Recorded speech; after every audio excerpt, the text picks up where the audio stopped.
Fala aí pessoal, tudo bem? Hoje a gente vai falar sobre ansiedade, que é um assunto muito importante, um assunto muito sério e que finalmente parece que as pessoas estão entendendo e começando a dar atenção para essa questão. Por isso, muitas pessoas acabam se perguntando quais são os sinais da ansiedade, quais são os sintomas da ansiedade ou como saber se eu sou ansioso, e é isso que eu vou te explicar aqui nesse vídeo. É claro, como sempre, embasado cientificamente, mas com uma linguagem simples e fácil que todo mundo consiga entender. Inclusive, se você não me conhece, meu nome é Kelvin Corrêa, eu sou especialista em neurociências e comportamento humano e aqui nesse canal eu trago conteúdos sobre desenvolvimento pessoal e autoconhecimento sempre baseados em ciência. Então, se você está querendo melhorar a sua vida, se conhecer um pouco melhor, já se inscreve aí porque tem vídeo novo toda semana. Bom, galera, eu preciso começar esse vídeo aqui explicando para você a importância do porquê que você deveria adquirir esse conhecimento aqui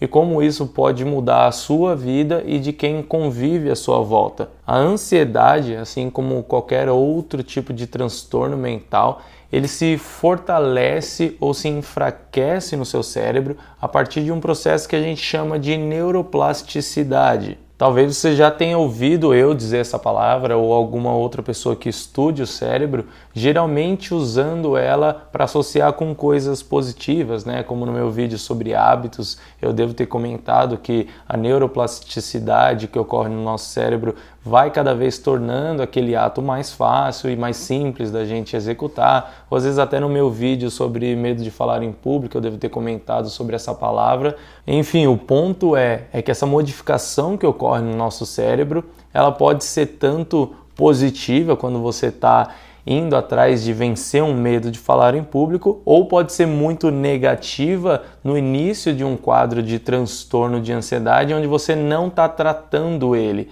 O que acontece é que basicamente o seu cérebro vai ficando cada vez melhor em ser ansioso, ele vai aprendendo que ele tem que ser ansioso e isso vai ficando mais forte, mais enraizado ali. Se você perceber que você está se encaixando nesses sinais, nesses sintomas que eu vou passar aqui, não hesita em procurar ajuda de forma rápida, tá? O tratamento precoce de ansiedade ou de qualquer outro transtorno mental é muito importante. O quanto antes você ir atrás de resolver esse problema, primeiro, você tem maior possibilidade de ter a remissão completa de sintomas, ou seja, você realmente se livrar 100% desse problema e não sofrer com mais nada relacionado a ele. E segundo, a velocidade e facilidade desse tratamento vai ser melhor, então você vai sofrer com ele por menos tempo e vai conseguir resolver esse problema de forma mais tranquila. Então não hesita em procurar uma ajuda profissional e eu vou explicar bem certinho lá no final como que funcionam os tratamentos e o que você tem que fazer se você se identificar com esses sintomas que eu vou apresentar aqui, tá? Agora, já entendido toda a importância desse conteúdo aqui, vamos parar de enrolação e entender melhor esses sintomas. Eu vou falar sobre os 6 principais sintomas que a gente consegue ver em estudos mais recentes, como esse que eu estou colocando aí na tela para vocês, que é uma revisão, mas vocês também vão encontrar esses sintomas a partir do DSM-5, que é o Manual Diagnóstico de Transtornos Mentais. Esses sintomas que eu separei aqui, eles são mais focados para o transtorno de ansiedade generalizada, algumas pessoas também chamam de TAG. Mas se a sua ansiedade ela é um pouco mais específica, como no caso de fobias, transtorno de ansiedade social ou às vezes até de ataques de pânico, você também vai se identificar em alguns pontos aqui e é legal para você pelo menos levantar um alerta aí se você identificar em alguma coisa.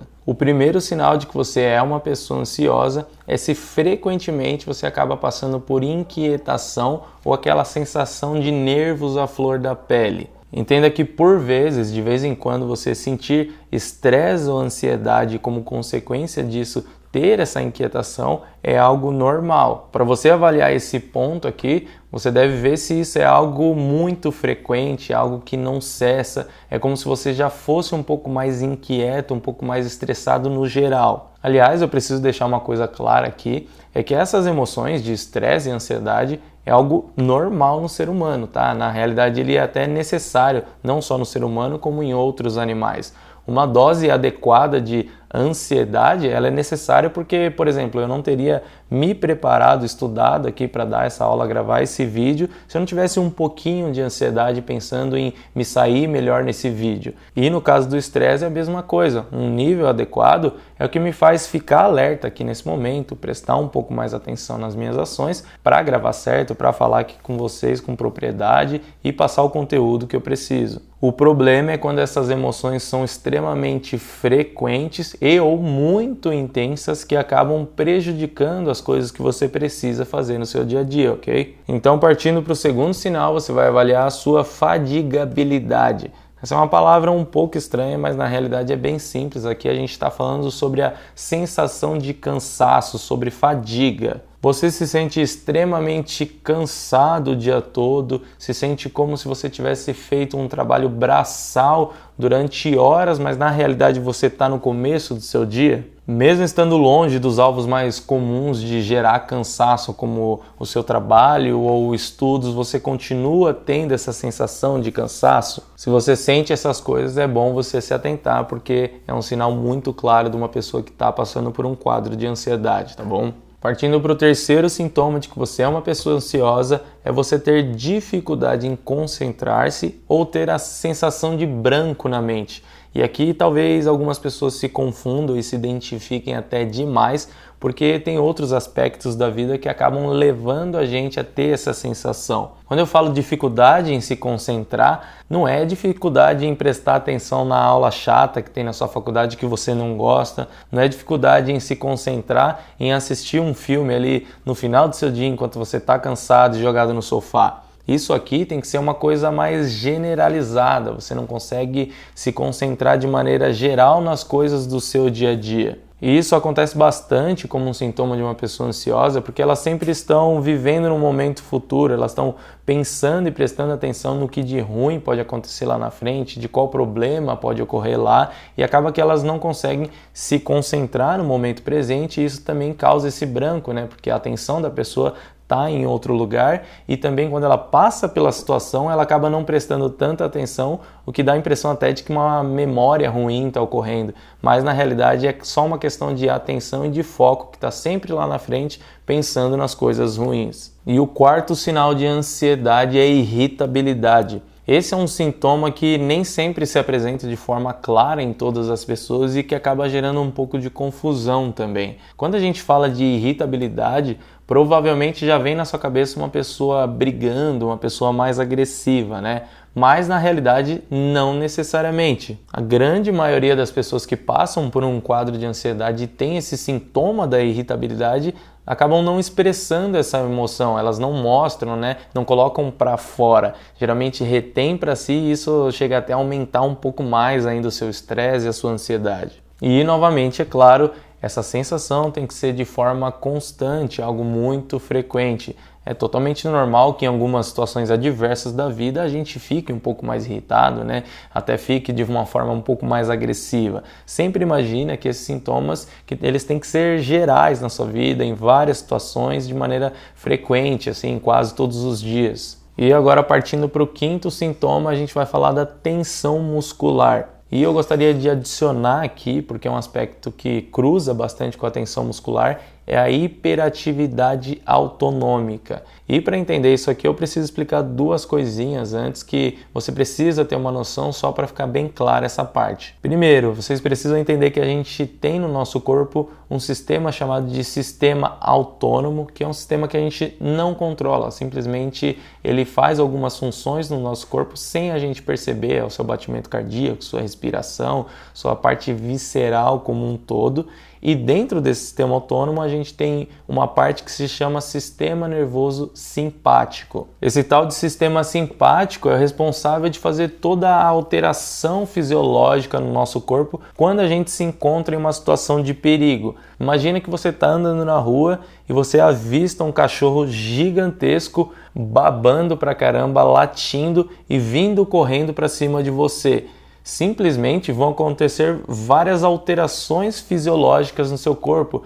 O seu coração vai começar a bater muito rápido, a sua respiração vai ficar mais rápido, o seu corpo ele vai mandar mais sangue para os seus órgãos periféricos, né, para os seus braços, para as suas pernas, para literalmente você lutar ou fugir desse animal, fugir dessa situação de perigo. E nada disso você controlou, né? Tudo isso aconteceu de forma autônoma, né? Foi automática do seu corpo. Mas por que você precisa entender essa questão? É porque quando você tem uma ansiedade muito elevada, o que está acontecendo é que várias vezes durante o seu dia, todo esse sistema de luta ou fuga está sendo ativado. E isso não é nada saudável, isso era para acontecer vez ou outra na nossa vida. Imagina que é como se você estivesse dando de cara com um leão várias vezes durante o seu dia. O ponto é, se você está notando essa tensão muscular, uma ativação de todo esse sistema várias vezes durante o seu dia sem uma explicação verdadeira, né? Você literalmente ter dado de cara, sei lá, com uma cobra ou com um leão, se atenta porque esse é um sintoma bem claro de ansiedade, tá? E por último, em sexto, a gente tem a perturbação do sono. E esse é um sintoma bem complicado, porque a ansiedade causa perturbação de sono e dormir mal acaba piorando a sua ansiedade. Então acaba se tornando uma bola de neve aí que só vai piorando cada vez mais. Quando a gente fala de perturbação de sono, você pode avaliar alguns fatores, como, por exemplo, uma inquietação ali enquanto você vai dormir, você não consegue ficar quieto, né? Você tem um sono muito agitado, muito perturbado mesmo. Às vezes o seu parceiro, sua parceira pode identificar isso. Você ficar acordando várias vezes durante a noite e não conseguir voltar a dormir também poderia ser um sinal. Ou também uma insatisfação em geral com seu sono, você não sentir que ele está sendo renovador para você, que ele está fazendo você descansar efetivamente. E no caso eu tenho 2 vídeos que podem te ajudar nesse ponto aqui. Um deles eu faço um teste para você ter uma noção um pouquinho mais objetiva de como está a qualidade do seu sono. E no outro vídeo eu te explico uma higiene do sono geral ali para você conseguir melhorar essa situação. Eu vou deixar os 2 linkados aqui em cima para, se for o seu caso, você acompanhar eles ali e às vezes até melhorar já esse aspecto. Analisando esses 6 sintomas, agora você precisa identificar se você costuma passar no seu dia a dia por pelo menos 3 deles. Imagina, durante a sua semana, durante o seu dia a dia comum de vida, você costuma presenciar esse tipo de sintoma? Se a resposta for sim, é muito provável que você esteja passando em algum nível, talvez grave, talvez moderado, talvez leve, eu não sei, de algum transtorno de ansiedade. E como eu falei, esses 6 são que o DSM passa, mas eu acho legal elencar mais 2 sintomas ali que são bem importantes, que podem funcionar como um alerta para a gente. Primeiro é a preocupação excessiva com diversas coisas e atividades que acontecem no seu cotidiano, e segundo é a hipervigilância. Acaba que esses 2 sempre estão conectados, mas aqui a gente está falando basicamente de você ter uma preocupação, um pensamento negativo, uma previsão de que vai dar tudo errado, de que você precisa ficar de olho o tempo todo nas coisas que você faz ou até que os outros fazem, mas que envolve você. E acaba tendo como consequência o comportamento da hipervigilância. É ficar vigiando aquilo de maneira excessiva, você ficar verificando toda hora até que aquilo se concretize realmente. É como se você tivesse uma expectativa tão negativa sobre as coisas que você se obriga a ficar se preocupando e vigiando ali 300% de todos os detalhes de tudo que você vai fazer. Então beleza, aí você se identificou, né? E provavelmente você está pensando em me perguntar, né, como que eu faço para resolver esse tipo de problema, já que provavelmente eu tenho algum nível de ansiedade. Bom, os estudos hoje são bem claros, mostrando que o melhor tratamento para ansiedade leve a moderada é a terapia cognitivo-comportamental. Esse tipo de psicoterapia se mostra mais eficaz até do que tratamentos com remédios para esses casos. Mas em alguns outros casos muito graves ou em casos mais específicos, pode ser que um médico psiquiatra ele te trate, né, ele te faça uma farmacoterapia que a gente fala, que é receitar algum tipo de medicamento para você que vai agir de forma conjunta com a psicoterapia.